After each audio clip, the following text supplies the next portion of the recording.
the way this show works sometimes is so silly because Joe's out of town, and we currently have 3 people on the podcast who are and were fake racers, but we're all 3 real racers. So it's the Real Racers podcast. It is now. at this point. Yeah. Welcome, Tommy Bordeaux. How's it going, America? He's back. Joe's actually living. Honestly, Tommy probably wishes the roles were reversed right now because Joe is in Japan. Yeah. Well. Yeah, but my time will come. You just want to travel. I get it. So will I. Oh yeah, travel. Yeah. Oh my god. Is that not appropriate to start the show with? No, you're good. And even if it was not appropriate, I can bleep it or not, depending on if I want to make you look silly. I don't know what he's implying. What are you talking about? Yeah. Anyway. Right. Brief cold open, but welcome to the Fake Racers podcast. I'm Davey. That's Matt. And you also just heard our guest for this week and next week, Tommy Bordeaux, giving you your America. dose of... Sorry, go ahead. I didn't mean to step on I had an intro I was thinking about for myself. Absolutely. Tommy Bordeaux, take the floor. Yeah, I'm Tommy Bordeaux, a.k.a. the telephone service, because I'm always dialed in. And that is our IndyCar correspondent. That's me. It's going to be a fun show. Oh, yeah. On that note, thank you for tuning in. Welcome. Drop a like or a rating or some form of engagement if you enjoy. We're going to have a lot of fun. And we can jump into hot laps right now. We're going to start off with a little bit of NASCAR because the Gateway Cup race had I don't want to say the most wild ending because there's been a lot of wild endings to Cup races this year, but we time traveled back to 2009 with 2 cars falling out of the lead and Austin Cindric just drove by them. They look easy. Why would Ryan Blaney pull off like that? Oh my god. Yeah. I couldn't believe it. I was screaming in my chair. I was watching this with like one of my non-racing friends on Discord, and like I was just kind of like, he's a Brit, so I was teaching. Last week I taught him about IndyCar, and this week I was teaching him about NASCAR. Yeah. And like he watched the entire Christopher Bell Ryan Blaney battle and was like, "Whoa, that was crazy!" And then I was like, "Yeah, Blaney's gonna crit." And then they cut to the shot of Suarez passing him going into 3, and I'm like, "That's weird." But okay. And then all of a sudden coming off of 4, I just start losing my mind. I'm like, wait, what's happening? What? Yeah, the Discord, the USRL Discord was a chorus of,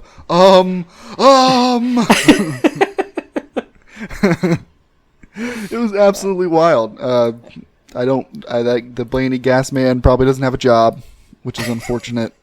Because it wasn't even a fuel mileage race and he ran out of fuel, which is just unbelievable. It's the most Ryan Blaney thing I think's ever happened in the Cup Series. If there's ever a stupid way for a race to fall apart at the end, Ryan Blaney will find it. Oh, he will. It always happens to him. I'm excited to see what he does next, because running out of fuel in a non-fuel mileage race is up there. And obviously none of that, it would have happened, but it wouldn't have been even weirder if, Christopher Bell, who was pretty dominant most of the day, probably had that race locked up if he had a clean engine, had engine troubles late in the race, also fell out of the track, or also fell out of the lead pack, was getting pushed by his teammate for the last 20 laps of that run, with a blown engine. I was convinced it was going to make it blow up faster. Yeah. That was crazy too, because Blaney did pretty much everything he needed to do to hold off Bell, but it was he had so many laps that he still had to do it. And then when Bell finally got by him, and then Blaney just immediately drove right back by him, and it was okay, that was weird. And then all of a sudden, Bell just fell off a cliff, and he was like, "I'm blowing up!" They were theorizing on the broadcast that he downshifted too aggressively to try to get a run and over-revved it, and then immediately started blowing up as soon as he passed Blaney. But yeah. Just absolutely bizarre. Yeah, we also had some fun Kyle on Kyle crime, which was really weird. I don't really know what to make of it because you can't really get a reading from Kyle Busch because he's just always like that. And then Kyle Larson was like, I don't know. So it's just, okay, this thing happened on track and it looked like you guys were angry, but now you're out of the car and no one's talking about it. What's going on? Are you guys okay? What happened? They were dooring each other down the whole straightaway, and they were both just whatever. Yeah. What? It reminds me of have you ever seen that clip of, it's the 2016, I think, Russian Grand Prix, is the year after Raikkonen dumped Bottas on the last lap. Yeah. And then they're doing the like ride along in the same car, and the guy asks him about it, and Kimmy's like, eh, and then Bottas is like, eh. And that's all they have to say about it. Two fins. Yep. It was, that was one of the weirder things where it was like, you think there's going to be beef, and then they were just like, I don't know, man. Yeah. Whatever. Yeah. But other than that, I thought it was a pretty decent race for Gateway. The way the stages were worked out in that race with them being so early, it actually opened up a lot of interesting strategy. And I really liked watching that play out. Obviously, there were some yellows there. I think particularly that Kyle Larson and Kyle Busch one kind of flip-flopped it a little bit and took a little bit of it away. It was actually a good race. I'm glad they announced they're going back there in 2025, which is good. Gateway's a good track. Yeah, I mean, just to round this all out, I mean, props to Austin Cindric. Like, that was a genuinely good run. Like, track position was definitely really important, and Penske played their strategy really well, and, like, I think people kind of forget that he was leading before Blaney leapfrogged him on their final stop. Yep. And that was another thing they were talking about, is they think because Blaney's stop was so fast, they just didn't get nearly enough fuel in the car. Even without that, like, that was a great day that Austin Cindric absolutely needed, considering how awful the last year and a half has gone. So, yeah, definitely well needed. I had almost kind of I like the first thing he did when he got out of the car to celebrate was to send some good vibes to Blaney, which was nice of him. But also, I think when he started talking about the win, I could almost kind of hear him get choked up, which I totally understand. He's had a really rough time in the Cup Series, and it was a big win for him. And it's like what we talked about it at the beginning of this year. It's really going to be another one of the seasons of Bubba having to come down to the end of the season right on the bubble again, isn't it? Yeah. And like same as last season too, plenty of times where he's had race winning speed, plenty of times where his crew has ruined that. I guess to continue the NASCAR thing a little bit, we'll kind of gloss over trucks. Trucks happened. Corey Heim? He won. One truck. Yeah, Corey won. Corey think. won. That's a good bet anytime there's a truck race. Xfinity Series was in Portland. I love when they're in Portland. Such a good racetrack, and they always put on a great race there. And this one delivered. Shane Van Gisbergen took down the win. There was a little bit of argy-bargy here and there. Sam Mayer threw that race away about 8 different times. Allgaier put up a good fight. There's just a wild race. It's a good racetrack. I really I understand maybe the facilities aren't there for Cup, but it'd be such a cool spot. Oh yeah, it's just such a unique road course too. Yes, there's just something different about it. I can't really put it into words. Yeah, I think my favorite moment was Jesse Love's crewman taking a swan dive onto the hood of his car to fix it. Yeah, that was good stuff. It's like every couple of years we get one of those moments where dudes are just beating the hell out of their cars to try to fix them, and I'm always here for it. So awesome. I love. Every tool's a hammer if you use it. If you haven't seen it, he's not exaggerating. He jumps. It looks like he jumps from the top rope and lands on the hood of the car trying to get it down so Jesse Love can see out the front of it. It's a fantastic clip. But SVG won that race. He did his. He was drifting with an Xfinity car for half the lap afterwards. And it was badass. Dude, that was nuts. That's one of the things. So I was at an event which I'll talk about later. But I was just kind of following in Discord and on Twitter what was happening, and then just seeing the highlights of him drifting, I was like, all right, I can't even be mad about this right now. I like Shane Van Gisbergen, but I'm also an Allgaier fan, so I was a little mad about that. But then I was like, all right, but he did do cool ass drift. So dude, I bet all the Xfinity drivers, the drivers who were behind him watching that, they were probably like, oh shit, he's really good, isn't he? We're gonna have to deal with this guy, aren't we? I guess, that's basically it for NASCAR stuff. Tommy's been waiting patiently.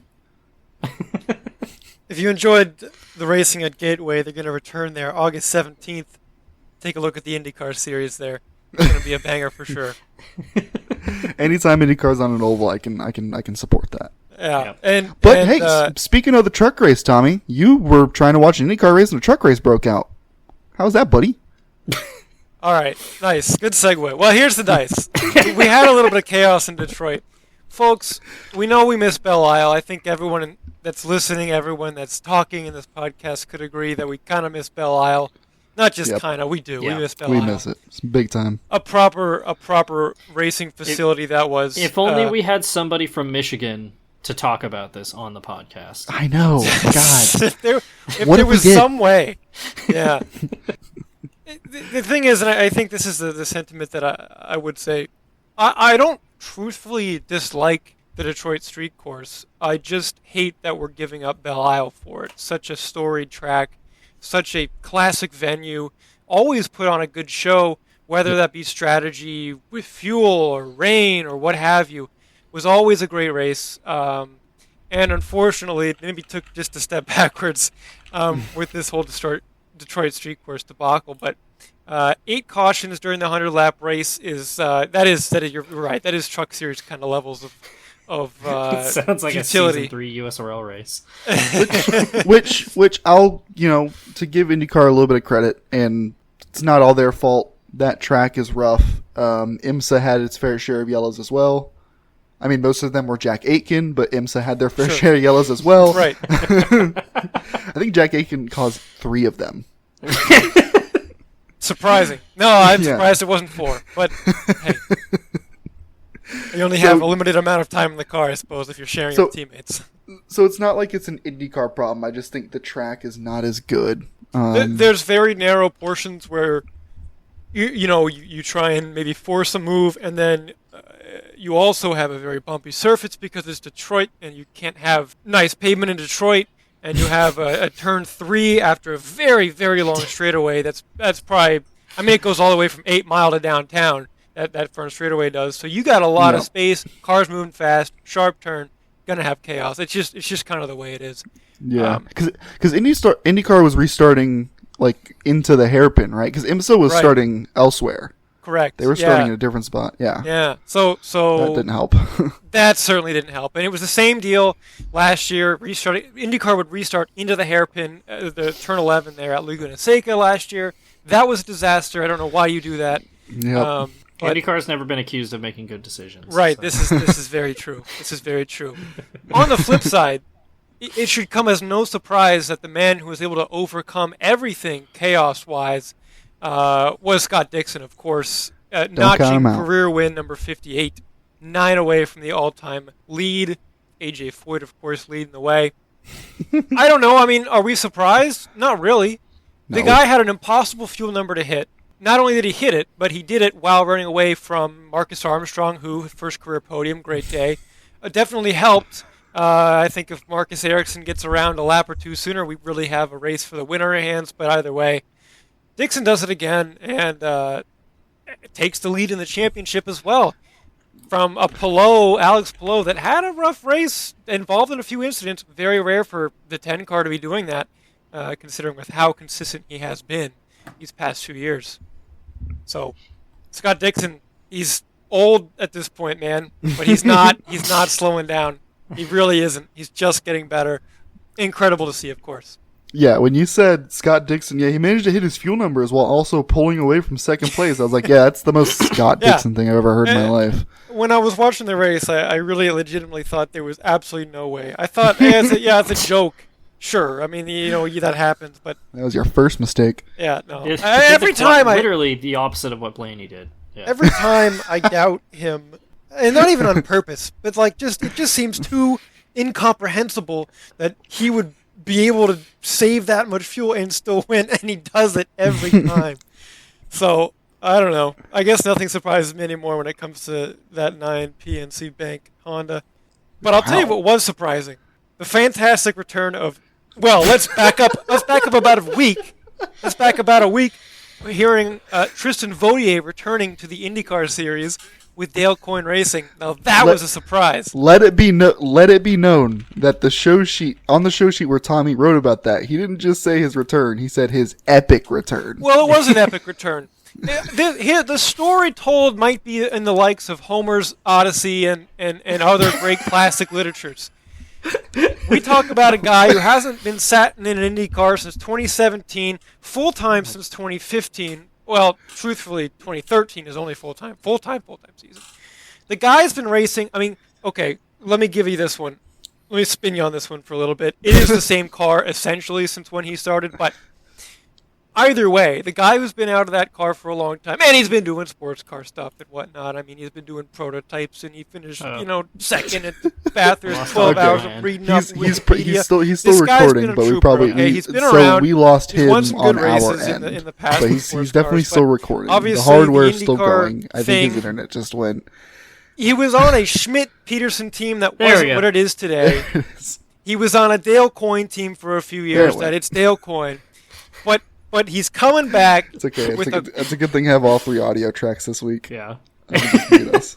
All right. Well, and either way, he's coming back from years away from the IndyCar circuit, and boy, he had some trials, tribulations.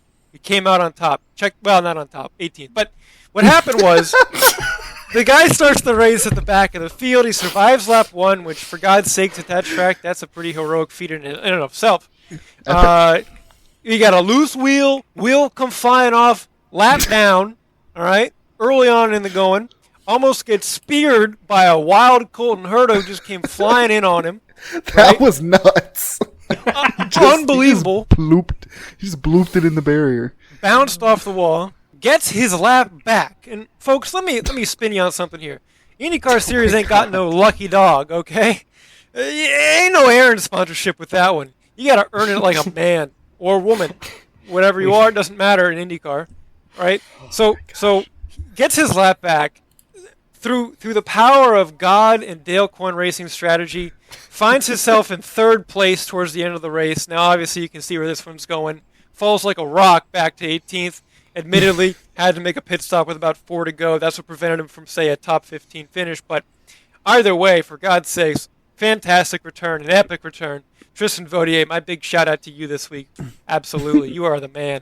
That sounded like a prime Robin Miller rant in some points. Like, it sounded like I was on Speed Channel and Robin Miller was screaming about something.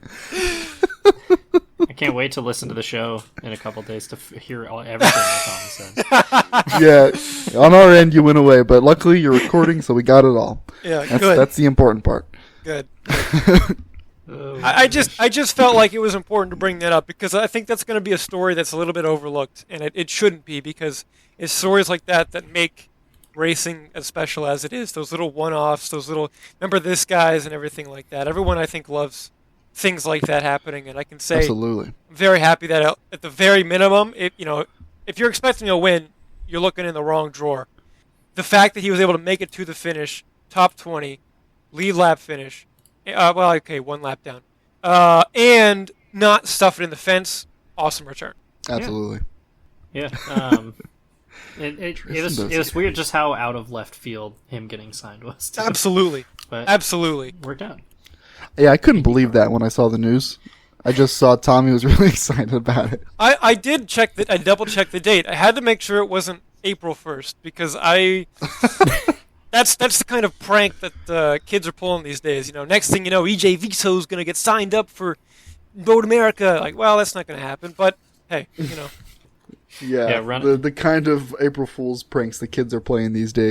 That's what they're doing. A fake article about Tristan Vautier. That's what they're doing. It's what they're doing. IndyCar TikTok in shambles right now. Matt, do you have it ready? Oh, hang on. I'm not even on the right sheet for my soundboard. Okay, I'm ready. Oh, man. Because this is Tommy's first time doing this. We're going to be taking it from the shop. Oh, yeah. No way. That's crazy. One of these days I'll download an actual sound. Man, we're gonna let Tommy catch his breath. Internet's big story. I don't want to sit sit on this too long because I think it's stupid and I think it's all just technicality stuff. Hedrick Motorsports and Kyle Larson still waiting on their waiver for the Indy 500. It's probably coming. They submitted it on Thursday. They're not going to do a one-day turn. It was the race weekend. Everything happens during the week. As far as big decisions like this go, don't lose your mind about it. And then there was a big stink, and Matt, you made really good posts about this on Discord. The big stink because, the playoff points weren't included. Well, because guess what? As of right now, Kyle Larson isn't eligible for the chase. That's just how it works. It's okay. Don't freak out. It's fine. Just wait. It's probably coming. I don't know. Yeah, the only thing gives me concern about this was on Jeff Gluck's show. He said that NASCAR is like seriously considering not giving him one, and it seems almost entirely driven by spite, which would be extremely stupid. Especially because even if Kyle didn't get to run the Coke 600, this is still a net positive for NASCAR. I don't understand why you would punish him for it. Yeah, I saw some discourse about it being more about Hendrick Motorsports, because there was a lot of talk leading up where like, oh, NASCAR's a priority, the 600's the priority, yada yada, this, that, the other thing. And then when the time came, he decided to stay in Indy. And some people have theorized that NASCAR feels slighted by that, like being told that they were the priority and that they're going to have the, whatever. And then it wasn't so. And I don't know. That just seems a bit silly. Like, I get it. It's definitely possible. NASCAR, over its very long history, has made no attempts at disguising itself as someone who, like, as a sanctioning body that wouldn't be petty. But, I just think it's a bit of a reach. Go ahead. Sorry, Tommy. I want to hear what Tommy has to say. Yeah, no, I definitely have a take on this one. I'll tell you what. Okay, well, let's ignore the tired take that everyone says, because that's, yes, understandable. But also, like... Well, I don't know what you mean by that. Hang on, I don't know what you mean by that. What do you mean with the tired take that everyone says? Okay, so... Can I share my take, and then we'll go from there? Yes. Don't give him the waiver. He made his Ooh. bet. You gotta line it. I don't care. You know what? I was wrong. No, you don't give him the waiver. I'm tired of it. They put themselves in this situation. You know the risks. You know weather exists. I mean, if weather's a surprise to you, all right, get out of the meteorology department, okay? Check this one out. They made the system. They have the rules. If you're aligning with their rules, we know. I'm not going to get into it right now, but we know the whole NASCAR playoff system is a kangaroo court. Okay, great. But he doesn't deserve one. He missed the race. There's no reason they should let him back in the playoffs. Oof. Period. End of story. We're done. There's no more discussion. We're done. Man. Now, okay, I have a question. Actually, you know what, Matt, you go first, because mine's less important. I didn't really have a take, so okay. Go for it. Tommy, what do you think that does to NASCAR drivers wanting to attempt the double, and then how do you feel about that? Because I feel like as an IndyCar fan, do you welcome it just as much as we would welcome like a NASCAR fan? Like, this isn't like a tribalism thing, but like I would love to see an IndyCar driver come to Charlotte and run the double. Like, I personally would think that's the coolest thing ever. And I feel like if we kind of neuter that situation the other way around, that kind of sucks, right? Like, I wouldn't want to see that. And I love IndyCar and I want it to succeed. And I feel like that's just it's not kneecapping it, because the Indy 500 can stand on its own, but it's definitely a loss to take away that possibility, or at least make it that much harder, because it's already so hard. Especially since Joseph Newgarden outright said this week he wants to do the double. Yeah, exactly. Yeah, I would love to see it go both ways, especially the other direction, IndyCar going to NASCAR. I would love to see that. Oh my God. It just, ultimately, IndyCar's got nothing to do with this whole situation. It's all on NASCAR. The ball's in their court. They made their bed. They got to line it. They made the system. It's all their fault. They've got no leg to stand on here. There's nothing that IndyCar has done wrong. Nothing IndyCar drivers or NASCAR drivers have even done wrong. This is all in the sanctioning body. It's their prerogative. If they want it to be such a big deal to miss one race, and well, that's what they're going to do. You know what I mean? It's for the fans, the entertainment, sure, but you're going to miss out on things like this. I guess my only that's a shame. Problem with that is it's like when you're NASCAR and you've set the standard that it's like, oh, if we suspend you for a race for being a punk ass, or we suspend Kurt Busch for however many races at the start of 2015, yeah, you can still make it, but like weather affects somebody's ability to make both races and we're going to punish him for it. Like, it's just so weird to me. I don't understand what the standard is supposed to be. You miss one race because of other commitments and you're not championship eligible, but we physically remove you from the car for a race and you're fine. I don't know. I mean, I'm telling you, I'm not. Again, Lord help me, my blood pressure's too high already. I'm not going down this path. There's one beautiful solution to this never being a problem again. Just saying. Yeah. This is one of those moments where I just gotta love NASCAR for what it is and forgive it for what it's not. Yeah. Because It is a bit of a mess that it's been taking this long. But on to more fun news, because that's boring and lame, and it sucks to talk about. Yeah. Got some cool folks driving the Cup Series in Sonoma. All of SVG's buddies are going to be there, but no SVG in the Cup Series, which sucks. That's a bit of a miss, but it is What are we it doing is. here? I'm saying. We couldn't feel the car for him at the All-Star race. We can't put him in a car for Sonoma when all of his buddies from Aussie are coming over. That's what I'm saying. What is going on? Imagine the 3 Supercars guys they just turn it into their playground. Like it just becomes like an indoor Yeah. kart track, and they're just bouncing off each other. That'd be awesome. It's just a shame. But Will Brown and Cam Waters, they're going to be Will Brown in the 33, Cam Waters in the 60 at Sonoma. At another Cup debut, this one's a little bit out of left field. The 62 Beard car is going to have Parker Retzlaff in it. All of Parker Retzlaff's fans were just heard celebrating. I'm surprised that Austin Hill's not in the car. I am too. That's weird. Do you think they're finally like, oh, this guy's an asshole? I'm starting to get onto the train that something's up with Austin Hill, and I think RCR is starting to get sick of him. Not to say they're getting sick of him, the driver, but the shenanigans. Yeah. Because they weren't really with him after Coda, and they definitely didn't have his back after Charlotte. And now he's not driving the Beard car, despite the fact that he might be the best or a top 5 plate race driver. Yeah. So it's weird. Something's weird right now. Yeah, I agree. I've been noticing that too, and nothing crazy has happened to the point where it's like enough to speculate something about it. But I've been noticing they've been a little bit more distant than like they were after Martinsville last year per se. Yeah, the vibes are just off. Yeah. We also got we have IndyCar correspondent. Are you there, Robin Miller? Yeah, I'm tapping in. What's up? you have some from the shop stuff to talk about, and I want to let you take the lead on it. Matt, could you play the sound bit again? I like that one. Oh, yeah. Here. All right, from the shop. From the other shop. Yeah. Oh man. Joseph Newgarden in a contract year this year. He wins the Indy 500 for the second year in a row. Obviously, you're going to see him get somewhere with a lot of money for many years. Yeah. We don't know how much money. We don't know how many years, but he did sign a multi-year contract extension with Penske. I mean, if I woke up tomorrow and I had 2 shoes on my feet, I'd be less surprised. Obviously, or more surprised. I'm not really sure. Yeah, more surprised. Everybody knew this was going to happen. I would have some kind of reaction. Not sure what it would be. Yeah, but it's just like the fact that there's carrots in the fridge, right? We knew he was going to do this at some point.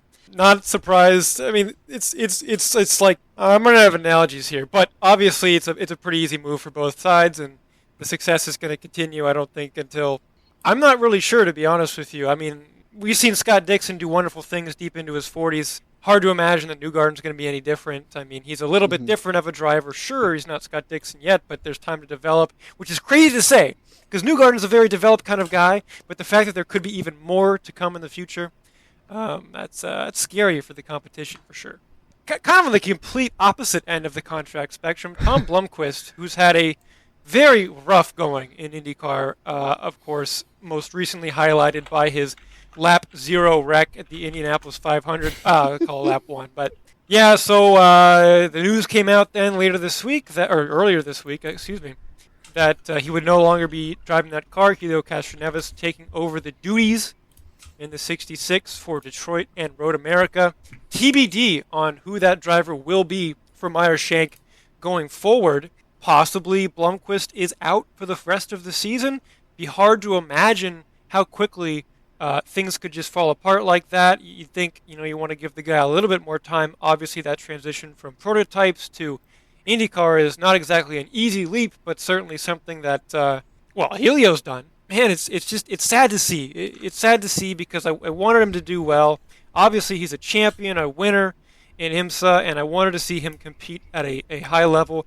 His teammate, obviously, Felix Rosenqvist, has been doing that, but of course, he's more of an IndyCar veteran almost at this point, and hard to say that Blomqvist's future is super bright in IndyCar. Just hopefully Shank and them boys come back to IMSA. He can at least tear it up in the prototype once again. Figuratively, of course, but whatever happens with that 66, my personal feelings, I hope Blomqvist comes back to at least finish the season. But Hard to say. Because season didn't start well, and then the wreck at Indy at the very beginning was not pretty. So good luck to him and whatever he ends up doing. But you hate to see it sometimes. I'll tell you what. You do hate to see it. I just have one more. I do have one more IndyCar news story to talk about here. We talked about Scott Dixon catching A.J. Foyt on the all-time IndyCar wins list. A.J. Foyt's team, specifically his driver, and I'm not talking about Stingray Rob, I'm talking about Santino Ferrucci. Controversial figure, of course, in the paddock, on the track, and on social media, but the guy is a personality, and whether you like him or most likely not, I think we need to have a discussion about whether or not he's good for IndyCar. He's said some things, he's done some things. Everybody knows his past, everybody knows his present. We don't know about the future yet. His present is still his past. Right, but we don't know about his future. And I'm gonna fry some eggs here for a second and say that if this guy goes to a top IndyCar team, he's gonna explode in popularity. Maybe not as far as people liking him, but liking to hate him. I think this guy could be a real headliner if he were on a Penske or a Ganassi. Yeah, but do they want to take the punt on a driver like that, though? Absolutely not, which is why it won't happen. Yeah. But let me spin you on something. If he was on a top team like that, spinning me on things. Right. Sorry about that. but let's pretend for a second, right? Now, to be fair, he had a top 10 finish at Detroit. Everybody knows how good he's been at Indy the past couple years. If Foyt was that team that could maybe even be on just an Andretti level, not that saying they will be, not saying they can be, whatever, right? Pretend, give me a moment, and let me speak on hypotheticals. This guy could be really good for IndyCar, and I know he's a controversial figure. Am I a fan of his? Not necessarily, but I'm a fan of the idea. And if we can really get that idea out there and be the reality that I think it can be, it could be a boon for IndyCar in the future. Or a bust. I feel like if you can just get him to shut up most of the time, but then say stuff like he said during practice in Detroit, that would be good. Because I feel like when he says stuff, like anytime he's not at a racetrack is when he says the dumbest stuff. Right. And he also does dumb stuff too. But as long as we can tone down the dumb stuff to not be dangerous dumb stuff and just like boneheaded dumb stuff, then we'll get some good stuff from all the other drivers reacting to dumb stuff. You know what I'm saying? Yeah, that's very true. And the thing is, that's the other thing, man. I really want Foyt to be good because he and Foyt are like, they make sense, right? It just makes sense. Yeah. But I don't know. I mean, TBD, obviously good runs at Indy are something to look forward to every year, but following that up with a top 10 at Detroit, not too bad. We'll have to see, of course, Road America. You know, the scrap for 20 seconds is going to go nuts. I can tell you that much. Well, right. that was a good. Tommy, you bring the energy. I tell you what. I caught some of it too. I think at some point. So. Tommy, did you see that Greg Dortch's mom liked Matt's video? Yeah, I did see that. Just, oh man. Well, let's save that discussion for later. Today. Do you think somebody knows about that we know? What do you mean? Does somebody that we know about that one? Somebody we know. Arizona, the Cardinals. Oh, we got out again. Somebody we know. We'll never know. We'll never know. He'll come back. The bait's in the water, but the fish ain't biting. In the meantime. Next subject. Let's go. Okay. If Tommy was speaking in the recording, just know that he came back as soon as he said, next subject. So we're moving on. We have our bottom split moment of the week. Tommy, you don't really know what this is, but I bet you can guess. Since we're the Fake Races podcast, we're a podcast predicated on everyone here meeting through sim racing. So our bottom split moment of the week is maybe our low point of the week. Something that happened during the week that we just didn't like. Yeah. Oh, hello. Did you hear any of that, buddy? Is that what bottom split of the moment? Is that everything? Or just racing? It could be anything. Anything you want. Pick me last. I gotta think. There's too many to choose from. All right. Do you want to go first, or should I start? I'll go first. My boss, man, I came back from vacation. I just had work piled up, and it's still piled up right now. But last week I barely put a dent in the work I got. I've just been so busy during the day and trying to get a sim racing series going, and all this just. I've been swamped. I've been totally swamped. Having to do the podcast without Joe, certainly a thing. But just being swamped. That's my bottom split moment of the week. Yeah. Just being swamped for a little bit. What you got, Matt? My bottom split moment of the week is going to be motocross related, and this will be a running trend. It's Jet Lawrence. What's he doing now? So for those of you who aren't motocross fans, coming into this week, Jet Lawrence is 24-0 on a 450 outdoors. Literally undefeated, never been beat.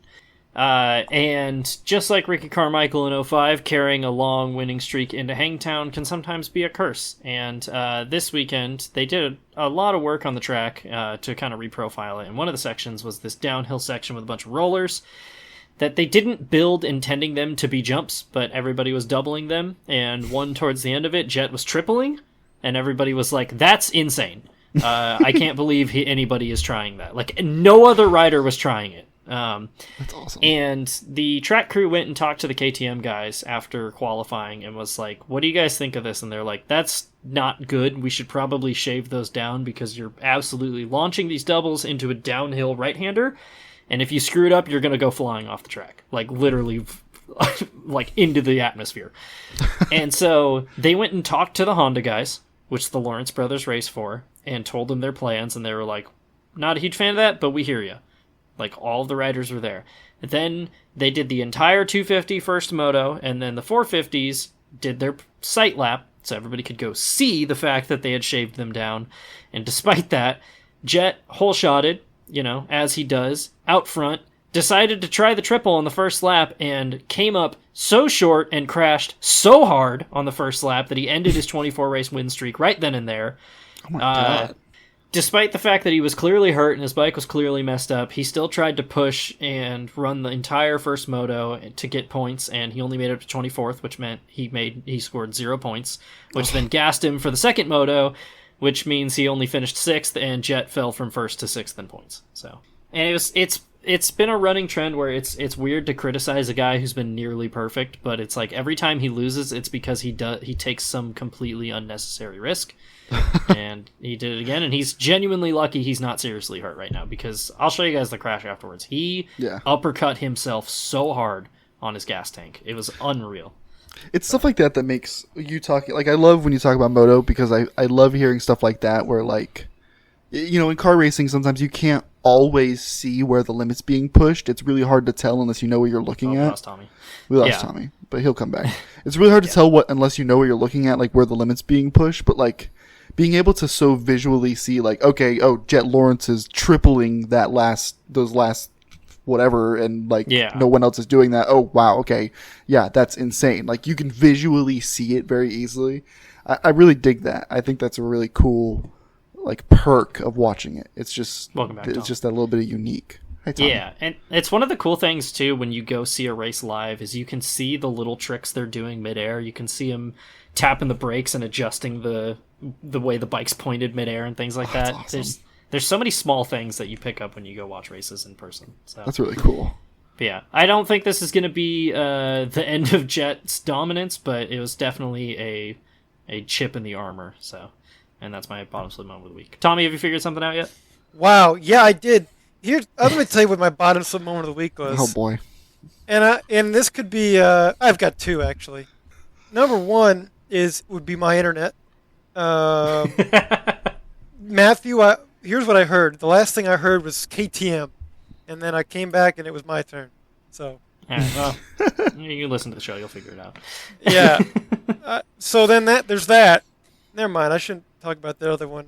All right. So I'm on the road to Pro A class. Let's go. Okay, so it was just your inner. Okay. Yeah. Man. Yeah. Well, no, but it's kind of related to that though. Is this weekend, of course, was the iRacing Indianapolis 500, a great comeback for that event. Yes, that's true. Couldn't participate because I was not able to be secure in the fact that my internet would connect. We've sat here for an hour now since we joined the studio. Everyone came in the studio, and my internet's gone down, and I haven't been doing anything. I've had no video up. I've had no audio up. I've done nothing of the sort, and it's chalk. So, very, very disappointed that I was not able to participate. So. Okay. Also, shout out to DJ Harris, friend of the show, for getting caught up in a truly hilarious crash in his Indy 500. I don't know if you guys saw that. It was fantastic. He did. You were not wrong. It was something else. Yeah. Anyway. But our Road to Pro moment, Tommy, as you can imagine, Road to Pro was the opposite. Something good that happened during the week. Do you have one of those? I absolutely most certainly do, and it's related. Go ahead. My God blessed application for a house that me and the friends are gonna rent got approved. We're getting the lease in this week. We're gonna move in there in less than 2 weeks now. For God's sakes, we're gonna get the best internet money can buy. I have my own place, my own kitchen. I can do whatever I want. I'm so excited. That's not just road to Pro A. That's not just Road to Pro A class. That's World Championship caliber. Super excited. Can't wait to get back to possibly some broadcasting. Woo! So yeah. Are you moving out of the state, or are you still in California? Moving out of the country. Actually, we're gonna go to Zimbabwe. We're all gonna be trillionaires. We're reforming Rhodesia. Let's go. We're doing that. No, it's literally 10 minutes away from where I am right now. But it's nice. Cool. Very excited about it. That's been something I've been looking forward to since beginning of October when I moved in here. Ooh, California friends. Well, hey, now listen up here, America. It's a big wide world with a big wide country, different states here, and let me be clear. Let me be clear. Kiss my big white ass. All right, listen, Matt. Right. Matt, what's your Road to Pro moment? My Road to Pro moment is also moto related, which is I went to the 55th running of the Hangtown Classic this week, and let me tell you, it was a fantastic race. Last year was an absolute snoozer, and the track stunk, and they brought in new people to do the track, and it was wide, the dirt was great, they brought back the giant step-ups, awesome. Dudes were flying through the air, it was awesome. Everybody loved the track. It was a track so good that Eli Tomac tweeted for the second time in 6 years to talk about how good the track was. And he wasn't even there. So, literally, I'm not exaggerating. Over the last 6 years, he's tweeted twice. Once to dunk on Zach Osborne for no reason, and then to say, hey, the track looked really good this weekend. So, I gotta say, if you're at a place called Hangtown and you're doing there's a track there, the track better be good, because Hangtown's a baller name. The 450s, though, I'm going to put out a spoiler warning for anybody watching this, because if you didn't see what happened, you should go watch this race, because it was one of the best races of all time. And I'm going to spoil it now, so you guys are screwed. 450 Moto 1, like I mentioned, Jet Lawrence domed himself on lap 1, and that opened up the doors for everybody else, mostly Big Brother Hunter, who dominated the whole race, and Chase Sexton, the man who hasn't led a lap in motocross since Jet entered the division, ran down Hunter and passed him with like 4 laps to go. They had an awesome half lap side by side battle. Chase wins Moto 1, and then we go into Moto 2, and Chase slides out and crashes in the second corner and is dead last by corner 2. 5 minutes into the race, he is 25 seconds behind his teammate Aaron Plessinger, who's out front. And over the next 25 minutes, Chase Sexton put together maybe the greatest charge in motocross history. By the end of the race, he and Aaron Plessinger had 7 seconds a lap on the rest of the field. They were unbelievably fast.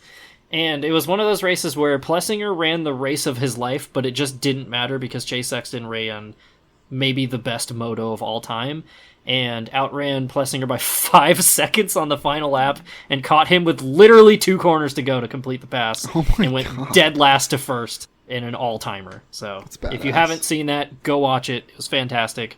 I think we've all kind of forgotten that Chase Sexton is absolutely incredible. I know, I forgot. I'm sorry. I had to make that shot. I had to say it. I'm so sorry. So, but it's good. I had to buy another umbrella because I forgot the one that I bought there last year, which is cool. I got a bunch of free stickers. I made a pretty sweet Jalik Swole button. So, that's my guy. I had more stories that I heard about this weekend, but maybe I don't know if I don't want to take up the entire Road to Pro thing. So that's okay. Listen, eventually we're gonna get you your own moto show. Just me rambling. And you just send me send me the audio, and I'll clip it down. Yeah. We'll put it you know up. What it's going to be called? What's it called? What? Bikes. Bikes. Okay. Just in all caps. Right. Yeah, bikes. Tommy, did you enjoy being back? Well, yeah. What was your Road to Pro moment? Did I say it? Oh, I didn't No. say it. Hang on, America. Oh, I totally forgot. Oh man, what was my Road to Pro moment? This weekend, I actually Sunday morning, I was able to go outside and work on the go-kart a little bit, and I'm gonna try and go to the track sometime soon. But it was good to get my hands on that, and get back to working on that stuff. And my whole thing with going back racing, was like I really wanted to start fresh. I wanted to start over again. Like I didn't want to. Like I don't want to go back in thinking like, oh, I used to do this, so I know everything about it. Like I wanted to just restart and just rebuild my notebook, rebuild my thought processes, and rebuild how I drive the car and stuff like that. Like I just wanted to start almost from the bottom, doing what I was doing, and it was just nice to get that feeling, working on something new, working on something that's nice, and finally, I haven't been able to touch the go-kart since we got it because I was on a trip and work and yada yada, so it was just nice to get my hands back on it and get back into it. Hopefully I can take you to the track soon. If I do, I'll make sure to put some updates somewhere on social media or something. Fake Racers, probably. After all, Dave, it's the Real Racers podcast. It's the Real Racers podcast. It really is. That could be the name of it, actually. That'll be the name of this episode.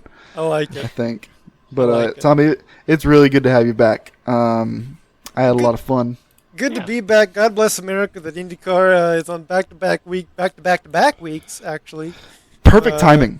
Perfect timing for you. And, boy, I'm starting to think. I think next week when did I spoil it?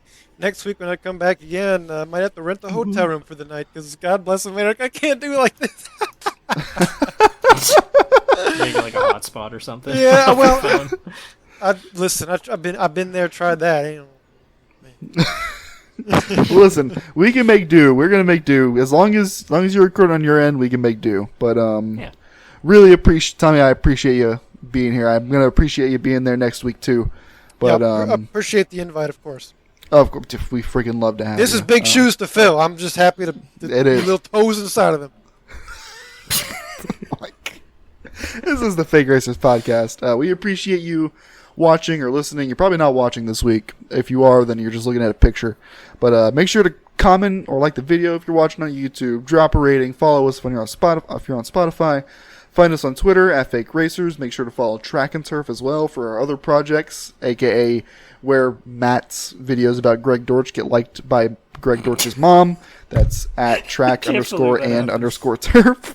Probably no broadcast on JTN this week. I don't know. Maybe. Yes. No. If anyone that's listening to this will be able to see if there's a broadcast on JTN this week by someone else helping in. I'm not going to be streaming anything probably this week. Matt, you have a Twitter. MStillman51. Yeah, that's about it. Tommy, you have anything to plug? All right, yeah, sounds good. All right, cool. Good answer. The USRL Truck Series will be broadcasted this week. The series starts this week. It's June 6th, Thursday night. Server opens at 8:15, qualifying 9:15, race around 9:30. Those times are all Eastern. It'll be broadcasted by Simtrax Esports, Simtrax Broadcasting, whatever, Simtrax Network, something like that. Simtrax. Anyway, I'll drop a link. I'm gonna definitely tweet the link out via Track and Surf and Fake Racers Twitter pages. Make sure to tune in every Thursday night for that because it's sponsored by Track and Surf. It's the USRL Track and Surf Truck Series. We got a big lineup. We got a bunch of trucks. We got a bunch of drivers. It's going to be a good-ass season. We hope you tune in. But once again, really appreciate you guys listening. We hope you tune in next week for another dose of Tommy and his Robin Miller IndyCar rants. But this is the Fake Racers Podcast. Goodbye. Bye.